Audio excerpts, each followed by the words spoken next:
Fostering for a rescue or shelter is very important, not only to the animal, but to the shelter. Sometimes they don't have enough space to take on as many requests as they are getting. So when fostering, you're opening up more space to save more lives.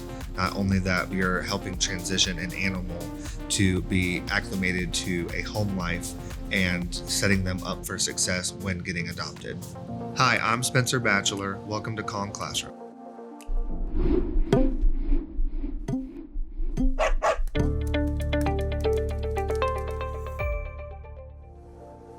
Depending on where you live, you can foster all kinds of different animals. I have 2 foster farms who foster ducks. They foster donkeys, pigs, and roosters, and chickens. We get it all. Talk to the shelter or rescue that's nearest to you or closest, and you can find what fits your family the best.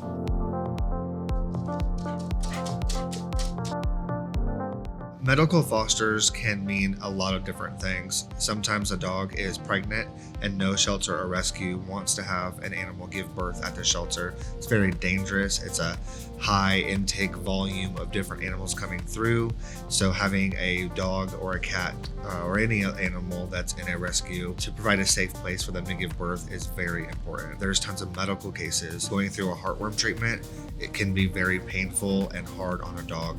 Having them in a home with a family receiving that treatment and not in a shelter, it will actually help boost their spirits and they can heal a lot faster. There's all kinds of different medical fostering that you can do. I would speak to your shelter or rescue to figure out what best fits you and your family.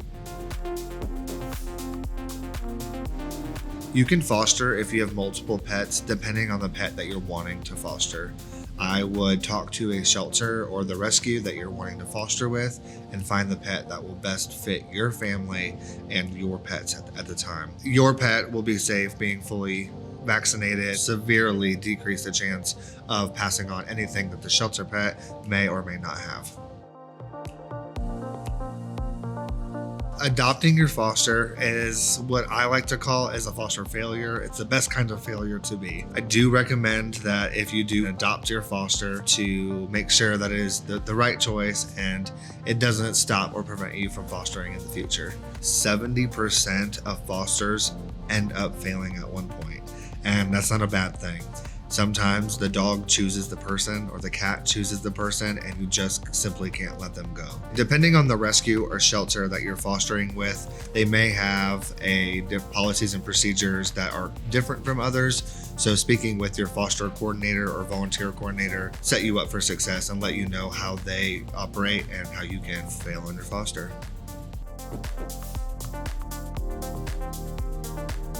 More immediate needs in fostering and shelters and rescues would be puppies and kittens. There is a kitten season and a puppy season that hit about every year.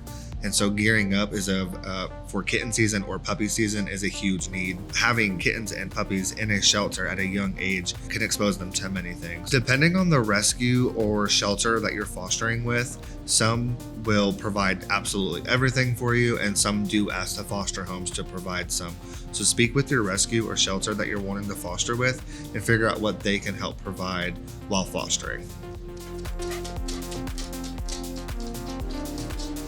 Depending on the animal that you are wanting to foster is going to determine how you're going to set your house up.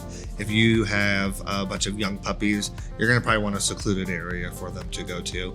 If you're bringing home maybe a feral cat or a pregnant cat that needs socialization, you're not going to want them just let them loose in your living room to run out through the house. Providing a safe place for them will help that transition. Talk to your local rescue or shelter about their education resources. Some may have a class for you. For instance, we provide a first aid and CPR class at our local ER clinic for all animals. We also provide 3 webinars a month on puppy handling, kitten handling, scared animal handling. I recommend getting certified and fear-free. All volunteers at a shelter or rescue can get that through their organization. I'm Spencer Batcheller. Thank you for joining us in Calm Classroom.